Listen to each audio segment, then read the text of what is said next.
आज फिर से आपके सामने मैं मैकेनिक्स चैलेंज 9 लेके। आज का चैलेंज थोड़ा सा टफ है क्योंकि आज जो दो पुली यूज किया गया है दोनों ही अल्टीमेटली आइडियल पुली नहीं है। ये दोनों का ही मोमेंट ऑफ इनर्शिया है। इसका मोमेंट ऑफ इनर्शिया है 0.03 kg/m एंड इसका है 0.0005 kg/m एंड ये मोमेंट ऑफ इनर्शिया इंट्रोड्यूस्ड होने से ये जो through out the string tension is a constant quantity, ये नोशन यहाँ पे यूज मैं नहीं कर पाऊंगा। तो यहाँ पे टेंशन डिफरेंट पार्ट्स में डिफरेंट होगा। यहाँ पे T1, यहाँ पे T2 एंड यहाँ पे T3 एंड ये थोड़ा सा भारी है, 3 kg है, ये 2 kg है, तो एक्सेलरेशन इस तरफ होगा। तो चैलेंज क्या है? चैलेंज है ये एक्सेलरेशन निकालना पड़ेगा एंड टेंशन भी निकालना पड़ेगा। पर एक्सेलरेशन निकालने के लिए टाइम है तुम्हारे पास 50 सेकंड्स एंड बाकी जितने भी टेंशंस एक एक टेंशन निकालने के लिए तुम्हारे पास है 15 सेकंड्स ईच। मतलब इसके लिए 15, इसके लिए 15 एंड इसके लिए 15। तो समझ में आ ही रहा है कि थोड़ा सा टफ है चैलेंज, पर ये टफ चैलेंज को हम लोग इजी करेंगे। पहले इसका कांसेप्ट सीखेंगे, शॉर्टकट ट्रिक बनाएंगे, उसके बाद इसे उड़ाएंगे जो स्पेसिफिक टाइम दिया गया है उसके अंदर। तो सबसे पहले इसका फिजिक्स जानने के लिए एक बेसिक सिस्टम लेते हैं।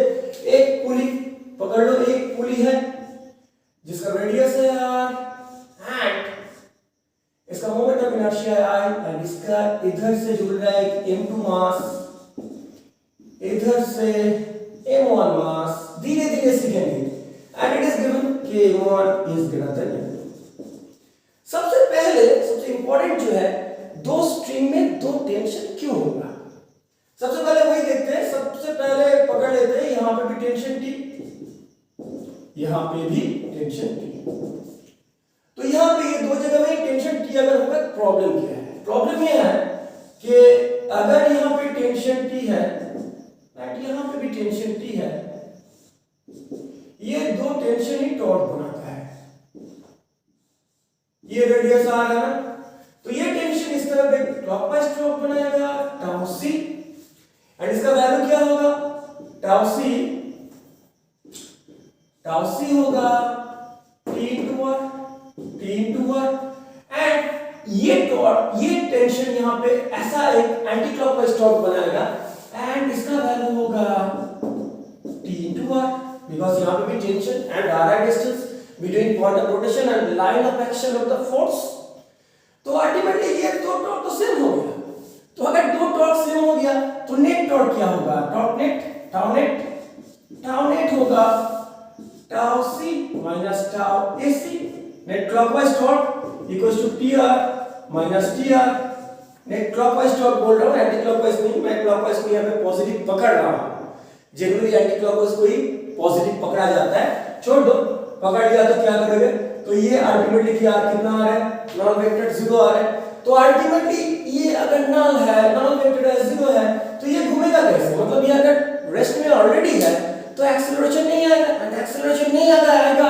अगर एक्सेलरेशन नहीं आता है तो यहां पे घुमाव नहीं आएगा एंड अगर घुमाव नहीं आता है ये नीचे जाएगा कैसे, ये ऊपर जाएगा कैसे? ये नंबर 1। मतलब यहां पे सबसे इंपॉर्टेंट है क्या? यहां पे ये टॉर्क डिफरेंट T डिफरेंट होना पड़ेगा, टेंशन डिफरेंट होना पड़ेगा। यहां पे अगर T1 है, यहां पे अगर T2 है, तब देखो ये पॉसिबल है। यहां पे T1 है, यहां पे T2 है।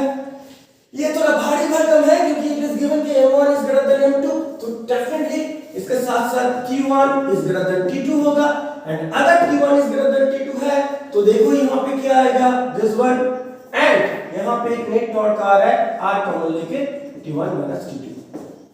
तो यहां पे नेट टॉर्क तभी आएगा जब ये दो टेंशन डिफरेंट होगा। तो ऐसा फिजिकल पुली जिसका मोमेंट ऑफ इनर्शिया है, जिसे घुमाने के लिए टॉर्क चाहिए, जिसे घुमाने के लिए टॉर्क चाहिए, जिसे घुमाने के लिए मैं नहीं बोलूंगा, जिसमें रोटेशनल मोशन क्रिएट करने के लिए टॉर्क चाहिए, वहां पे ये दो टी को डिफरेंट होना ही पड़ेगा। अगर डिफरेंट है तभी यहां पे इसका रोटेशनल मोशन स्टार्ट होगा, क्योंकि एक्सेलरेशन आएगा, एंगुलर एक्सेलरेशन आएगा एंड इसका रोटेशनल मोशन स्टार्ट होगा। अदरवाइज यहां पे रोटेशनल मोशन होना या यहां पे रोटेशनल मोशन को इनिशिएट करना पॉसिबल नहीं है। तो सबसे पहले यहां पे तीन जगह में तीन टॉर्क क्यों, ये तो समझ में आ गया।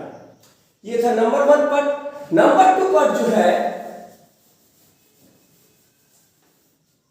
देखो यहां पे इस तरफ एक एक्सेलरेशन क्रिएट होगा तो इस तरफ एक एक्सेलरेशन क्रिएट होगा, क्योंकि ये जितना नीचे आएगा ये उतना ऊपर जाएगा। प्रॉब्लम ये है ये रोटेट करेगा तब तो ये नीचे आएगा ना, तब तो ये ऊपर जाएगा ना। तो ये अगर at any point of time S नीचे आया एंड ये थीटा रोटेट किया तो उसके बीच रिलेशन क्या है तुम्हें पता है, उसके बीच रिलेशन होता है is equals to r theta. एक बार अगर डेरिवेटिव लेता हूं विद रिस्पेक्ट टू टाइम तो क्या आएगा v equals to r omega, and और एक बार अगर डेरिवेटिव लेता हूं विद रिस्पेक्ट टू टाइम तो क्या आएगा a equals to r alpha. ये बहुत इंपॉर्टेंट है, मतलब इसका जो एंगुलर एक्सेलरेशन है इसका जो लीनियर एक्सेलरेशन के बीच रिलेशन क्या है a equals to r alpha. यहां से मैं अल्फा का वैल्यू निकाल सकता हूं, अल्फा कितना होगा a बाय r। ये बहुत इंपॉर्टेंट है। यहां पे जब रोटेट करेगा एंड इधर स्ट्रिंग का लेंथ घटेगा इधर स्ट्रिंग का लेंथ बढ़ेगा तब जो इसका जो अल्फा मतलब एंगुलर एक्सेलरेशन एंड इसका जो लीनियर एक्सेलरेशन के बीच जो रिलेशनशिप ओबे होगा वो होगा alpha equals to a by r। ये बहुत इंपॉर्टेंट रिलेशन है जो बहुत काम पे आने वाला है। यहां पे देखो नेट टॉर्क क्या आया था, टाउ नेट क्या आया था r into t1 minus t2। ये टाउ नेट से इसका क्या आएगा एंगुलर एक्सेलरेशन, ये अल्फा आएगा। अल्फा का सोर्स क्या है ये टाउ, तो ये टाउ कितना अल्फा लेके आएगा, ये अगर अल्फा लेके आया एंड इसका i कितना आया, कितना i गिवन है i, तो मोमेंट ऑफ इनर्शिया क्या होता है torque equals to moment of inertia into alpha. तो ये होगा i alpha tau equals to i alpha. तो यहां पे मैं एक छोटा सा काम कर रहा हूं, t1 माइनस t2 को निकाल रहा हूं, वो कितना है i by r into alpha. अभी देखो अल्फा का वैल्यू मुझे पता है इन टर्म्स ऑफ a, मैं उसे भी यहां पे डालने वाला हूं, तो it comes to a by r, मतलब ये आया दिस वन।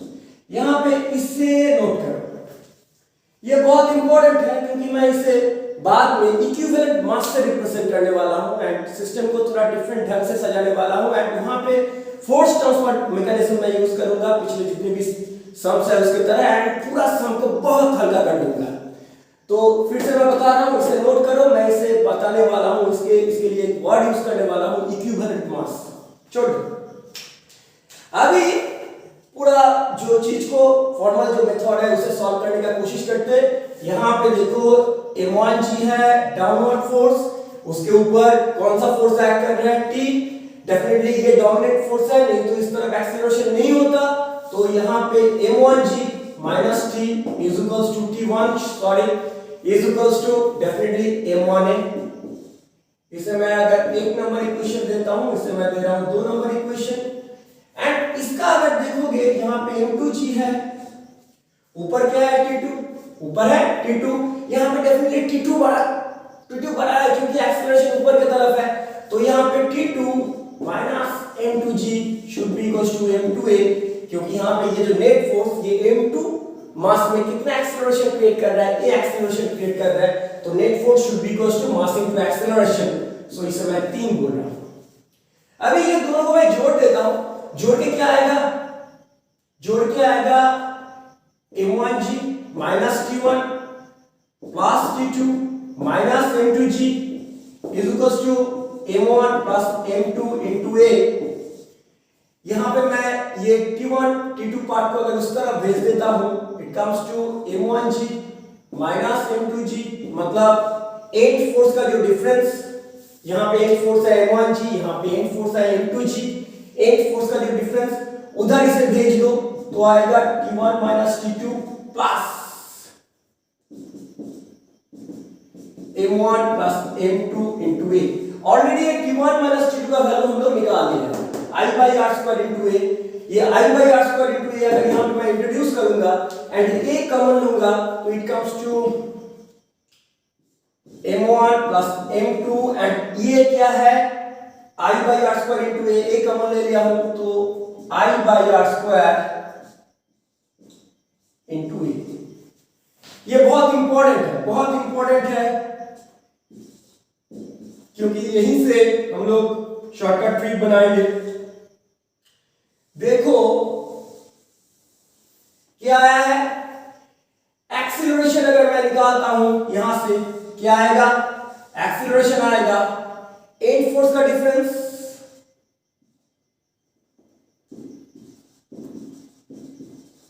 डिवाइडेड बाय क्या होता था मास पुली सिस्टम में, टोटल मास।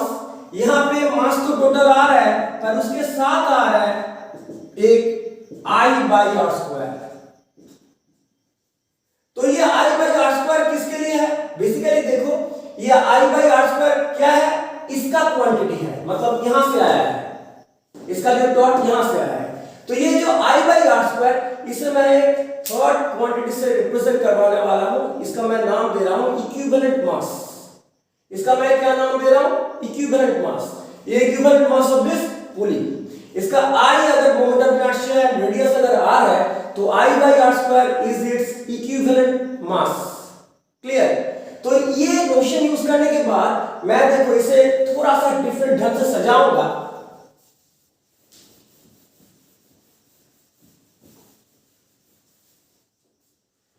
देखो अब अगर एक ऐसा सिस्टम है जिसमें इधर है m2, जिसके ऊपर फोर्स एक्ट कर रहा है m2g, बीच में है एक ब्लॉक जिसका मास है आई बाई आर स्क्वायर, एंड इधर है एक ब्लॉक जिसका मास है m1, इधर है m1 g फोर्स।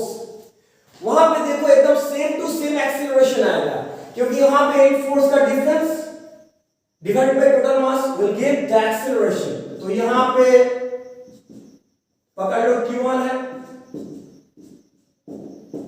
यहां पे T2 है जो यहां पे T1 T2 को रिप्रेजेंट कर रहा है। तो बेसिकली देखो यहां पे अगर मैं एक्सीलरेशन निकालने के लिए जाऊंगा तो क्या आएगा? एट फोर्स का difference this one minus this one divide by total mass. जैसे यहां पे हुआ है वैसा ही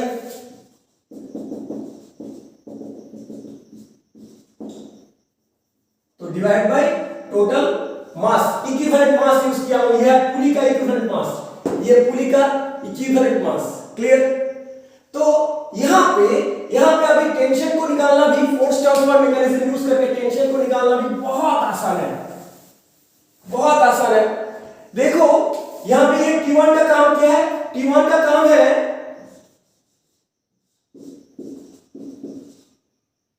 अगर मैं T1 निकालने का कोशिश करता हूं, ये T1 का काम है, ये T1 का काम क्या है? इसे रोकना। m2 एंड ये जो दो मास सिस्टम है इसमें ये एक्सेलरेशन प्रोड्यूस करना, इसमें ये एक्सेलरेशन प्रोड्यूस करना। तो टेंशन क्या होगा? ये T1 क्या होगा? T1 होगा m2g, इसे रोकना पड़ेगा एंड ये दोनों में ये एक्सेलरेशन क्रिएट करना पड़ेगा, मतलब m2 plus I by R square into a, and a का वैल्यू मुझे पता है दिस वन। अगर T2 निकालना है, T2 का काम क्या है? T2 का काम क्या है? देखो T2 का काम है इसे रोकना एंड इसमें a एक्सेलरेशन क्रिएट करना। तो T2 क्या होगा? T2 होगा m2g रोकने के लिए एंड इसमें a एक्सेलरेशन प्रोड्यूस करना, मतलब m2a। तो ऐसे अगर मैं यहां पे इक्विवेलेंट मास का कांसेप्ट इंट्रोड्यूस करता हूं तो ये सिस्टम को मैं ऐसे सजा सकता हूं, एक लीनियर फॉर्म में सजा सकता हूं एंड सजा के बहुत इजीली उसका एक्सेलरेशन, उसका डिफरेंट जगह में डिफरेंट टेंशंस, ये बहुत इजीली मैं निकाल सकता हूं। यहां पे एग्जांपल देते हैं, पकड़ लो, यहां पे यही सिस्टम ले लो एंड जो पैरामीटर्स यहां पे यूज किया गया है उसमें से कुछ पैरामीटर्स हम लोग ले लेते हैं।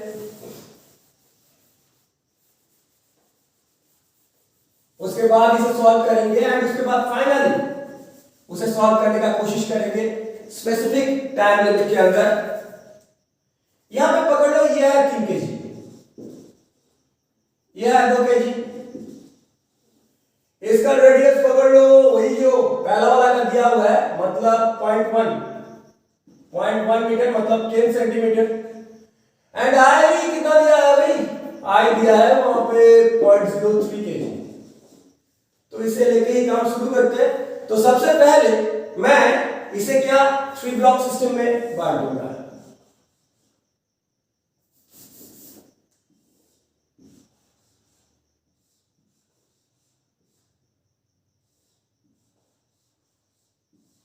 तो इधर क्या होगा 2g 2, इधर क्या होगा 3g 3, एंड इधर क्या होगा I/r² है ना, तो I/r² यहां पे कितना हो रहा है I/r² इक्वल्स टू r है 0.03 by 0.1 into 0.1, तो काट टू के 3 आ रहा है, तो ये क्लियरली 3 आ रहा है। तो यहां पे अगर टेंशन इक्वल्स टू उल्टा कर रहा हूं, टेंशन मेरा हो गया क्या T1 T2, तो यहां पे देखो सिस्टम का एक्सीलरेशन इस तरफ होगा क्योंकि नेट फोर्स इस तरफ है ज्यादा, यहां इधर 2g 20 न्यूटन, इधर 3g अप्रोक्सीमेटली 30 न्यूटन, तो यहां पे एक्सीलरेशन किस तरफ होगा इस तरफ, एंड एक्सीलरेशन कितना होगा A equals to net force का डिफरेंस, नेट एंड फोर्स का डिफरेंस मतलब 3g minus 2g, या ऐसे भी लिख सकता हूं 3 minus 2 into g divide by total mass, मतलब कितना आ रहा है 332 मतलब कितना आ रहा है g/8। बहुत easy. Now to find out tension T1 का काम क्या है 2g को रोकना, एंड 2 और 3 मिलके 5 kg का ब्लॉक में कितना एक्सीलरेशन क्रिएट करना g/8, तो T1 क्या होगा 2g को रोक दिया बस 2 + 3 मतलब 5 kg में कितना एक्सीलरेशन क्रिएट किया g/8, तो this one is T1, and T2 कितना होगा, ये कर दूं क्या, ये कर दूं, नहीं तो लगेगा मैं ऐड भी नहीं कर सकता हूं, तो यहां पे कितना आ रहा है 16 एंड 21/8 एंड अगर मैं T2 निकालने के लिए जाऊंगा T2 निकालने के लिए अगर जाऊंगा तो अल्टीमेटली कितना आ रहा है भाई, T2 का काम क्या है, T2 का काम है 2g को रोकना एंड इसमें इतना एक्सीलरेशन क्रिएट करना, तो इट कम्स टू 2g रोक दिया, एंड इसमें एक्सीलरेशन 2 into g/8 क्रिएट कर दिया, मतलब यहां पे 4, so it comes to 9/4 into g। तो ये सिस्टम को मैं अभी यूज करूंगा, तो यहां पे देखो 2-3 चीजें हैं। नंबर 1 इक्विवेलेंट जो मास उसका कांसेप्ट मैं यूज कर रहा हूं, नंबर 2 है ये सिस्टम को एक लीनियर ढंग से सजा रहा हूं। यही दो फंडा अगर तुम सीख जाते हो बहुत इजीली इसे उड़ा सकते हो। चलो अभी इसका बाद मैं फिर से बता रहा हूं क्या क्या करना पड़ेगा, इक्विवेलेंट मास निकालना पड़ेगा सबका, सिस्टम को लीनियर ढंग में सजाना पड़ेगा, उसके बाद T1 T2 T3 सबको उड़ा देंगे।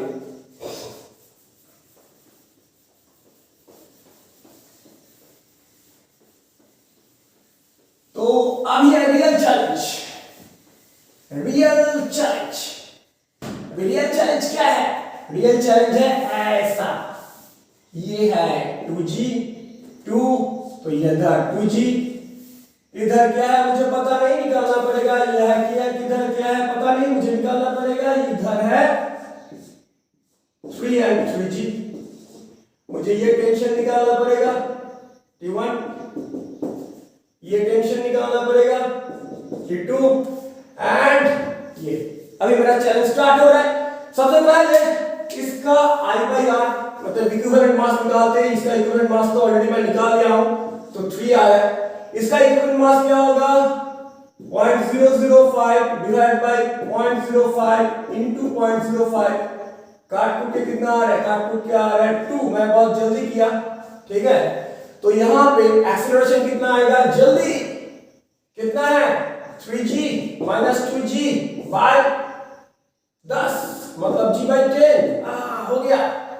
अभी टेंशन 1 का बारी, टेंशन 1 का काम क्या है 2g को रोकना, एंड यहां पे 1 2 3 ब्लॉक जिसका मास है 7 kg, उसमें g/10 एक्सीलरेशन क्रिएट करना, मतलब T1 है 2g को रोक दिया, एंड 7 kg में कितना एक्सीलरेशन लाया g/10, तो it comes to 27 g/10, and T2 का काम क्या है, T2 का काम क्या है, देखो T2 का काम है यहां पे T3 भी देना पड़ेगा, T2 का काम क्या है देखो इसे रोकना है, ये दोनों में g/10 एक्सीलरेशन क्रिएट करना, तो T2 इक्वल्स टू इसे रोक दिया, एंड ये दोनों में 4 kg में g/10 एक्सीलरेशन क्रिएट किया, तो it comes to 24g/10 and इसका काम क्या है, इसे रोकना, इसे रोक दिया एंड इसमें कितना एक्सेलरेशन क्रिएट किया g/10, so it comes to 2 into g/10,